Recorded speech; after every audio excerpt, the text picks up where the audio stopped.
প্রিয় ভাইরা, আসসালামু আলাইকুম। এই দ্বীপ আমাদের সেই বাংলাদেশ। আসলে কত মানুষ কতভাবে থাকে আসলে আমরা কেউ জানি না। প্রিয় ভাইরা দেখুন, উনির একটি পাও নাই, তারপরে উনি নিজে লেনলাইনের পাশে, হ্যাঁ, এই যে লেনলাইনের পাশে পাক করতেছে, উনি নিজে ভাত পাক করতেছে। প্রিয় ভাইরা, উনি রাত্রে যাপন করে এখানেই। আসলে মানুষের জীবনটা কত কঠিন এবং বাস্তবতা দেখেন প্রিয় ভাইরা। উনি সবসময় এখানে থাকেন এবং উনি এখানেই রাত্র যাপন করেন। এবং চাচা, আসসালামু আলাইকুম। চাচা ভালো আছে? খাওয়ানো দাওয়ার টাকা পয়সা নাই। আচ্ছা আচ্ছা, আপনি বাড়ি কোথায়?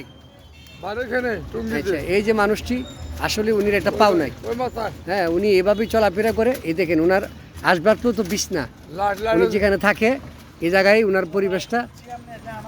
প্রিয় ভাইয়েরা, হ্যাঁ, আপনাদের থেকে আমি বিদায় নিচ্ছি, সেটুকু আশা রেখে আসসালাম।